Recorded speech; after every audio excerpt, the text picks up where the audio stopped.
The year is 2055. The world is no longer as we know it. Nations have fallen, borders have disappeared, and only one power remains in control: the United States, guided by its unstoppable artificial intelligence. AI does not assist, it governs, it manages, it decides. Human life is no longer free, only efficient. It all began in 2035. The United States launched sovereign intelligence, an AI capable of managing government, economy, and military with more precision than any human. No corruption, no mistakes, only pure efficiency. In just 10 years, this AI didn't just control America, it controlled the world. Nations didn't resist, they surrendered.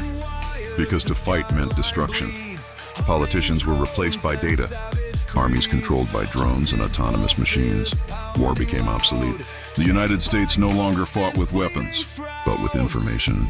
Crime disappeared. Poverty was eliminated. Diseases were eradicated with genetic engineering.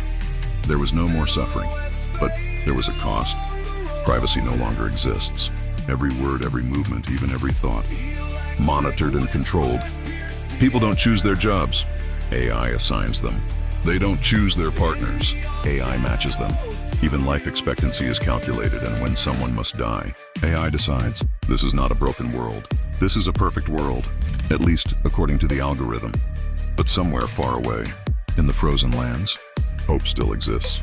A group of rebels, humans who refuse to be pawns in the system, have found something that could change everything. A code, the key to turning off the AI and restoring humanity's control over its own future. But are humans ready to return to chaos after experiencing perfection? The final battle has begun. Will humanity win? Or will AI prove that humans were never meant to govern themselves? AI and America ruled the world. But one question remains: are we still in control? Or are we just part of a grand algorithm called civilization?